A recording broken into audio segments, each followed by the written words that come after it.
back to Genesis and back into what is possibly definitely one of the most controversial, most difficult passages in the Old Testament to understand, because it just has unusual content. There's ideas, no matter how you take things, there's always something that's a bit of struggle. And so it's one of the passages that just these 4 verses that I'm going to look at, Genesis 6, 1 through 4. These verses are can be very confusing. I've received questions about these numerous times over the years as a pastor. And so I'm going to try in about 5 minutes to bring a little bit of, not full answers, I hope not actually, but maybe some way to process this and take some of the confusion out for us. So basically, a lot of it roots down to there's this reference to the sons of God who take the daughters of men, have sex with them, have children who are these great heroes. And the question is, who are the sons of God? Who are the daughters of men? And what do we do with this? And so the root of the difficulty is identifying who these are, because that frames then what's going on here. So there's 3 basic ideas. The first is that the sons of God are referring to angels. Now, sons is a Hebrew kind of cultural word that kind of is in the sense of one of the category of, so the sons of Adam, would be children of Adam. They're of his kind of lineage, of his category. They're attached to him. They're of kind of his grouping. So later on in the Old Testament, we read of the sons of the prophets. That's not meaning the prophets' literal children, but rather they're part of the school of the prophets. They're kind of that category. They're not as high as, say, Elijah or Elisha, who kind of had their school, or there was sons were connected to them, but they're kind of lesser ones of that category. And so we see this phrase, sons of God, elsewhere in the Old Testament used directly in reference to angels. And that makes then the daughters of men human women.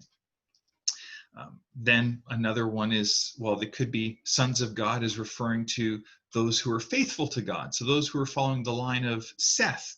And then the human women were those of the line of Cain. Unfortunately, this translation also then tends to give the connotation that what happened was the women's fault because they were of Cain and they were sinful, and it has some unfortunate historical connotations. But again, if that's the case, it would have said Seth, but it specifically doesn't. Last one, another option that has been given historically is that sons of God is referring to powerful kings. So the word for God here is Elohim, that category of a spiritual being. And then the women, the idea here is that, well, they were taking human women, and so the idea of a harem, and so they were taking more than one wife, and that's the idea, because the idea of spiritual beings having sexual relations with human women just seems so pagan mythological.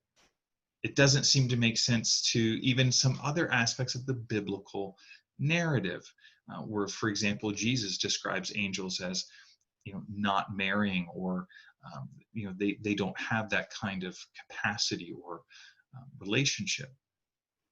So this is where the tension is. There's not one historic kind of understanding of a text that goes way, way, way back to a culture we're very separated from. None of these seems to exactly work to our current modern sensibilities and understandings. The preferred translation is, these are angels, these are spiritual beings that were relating in some way with human women. Now, remember, let's look at this through the eyes of ancient readers. In Moses' day, there were already numerous cultures that had worldviews that in their origin stories had the gods having sex with human women. This one's not contemporary, but the easiest one that we probably are most familiar with is the Greek mythology, where Zeus would do this, and this was the birth of the demigods like Hercules. So great hero, great strength, connected to the gods, but also human. And so in the other ancient mythologies, these demigod figures were the great kings, the great heroes of old. Um, they were champions. They were celebrated. They were the ones that were looked up to. The Hebrew narrative here is that actually those great heroes and things that the other cultures kind of looked at as the ones to emulate, here we actually see they're in rebellion. They're not ones to be followed and honored. They are in rebellion to God. And so I want to emphasize here that we can get caught up in exactly who the sons of God and the daughters of men are. What the text is communicating, at the very least, is that while there was a human rebellion, Adam and Eve, Cain, Lamech, at the same time, there is a parallel spiritual rebellion going on. That in the spiritual realm, there is a rebellion that human sin was cooperating with. Notice that the sons of men took, and that word took is the exact same word used of Eve in taking the fruit from the tree. So it's taking something that it was not to be theirs, breaking a line that should not have been crossed in rebellion to God. And so we have here at the beginning of chapter 6, creation's order is being broken down. And that sets up the next account in Genesis, the flood. So here's a question for today. What are the stories of our culture that we accept about spiritual realities? Now, that may seem strange to us because we don't have the same kind of mythologies as ancient cultures did. And so I just want to offer an idea from C.S. Lewis as part of this. In the preface of his book, The Screwtape Letters, he says that we tend to have two equal but opposite errors about demons, fallen spiritual beings, rebellious spiritual beings. We either disregard them and don't really count that they exist or are active, or we're too caught up by them and we see them under every rock, or we give them way too much power and influence or credit for that. Where are you at? Are they real? Are they active? Are you too afraid of them? Are you not concerned enough that you have an enemy who is seeking to steal, kill, and destroy your life, as Jesus said? Lots to think about.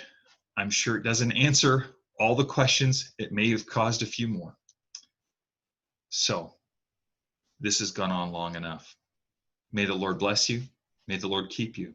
May the Lord make his face to shine upon you. May the Lord be gracious to you.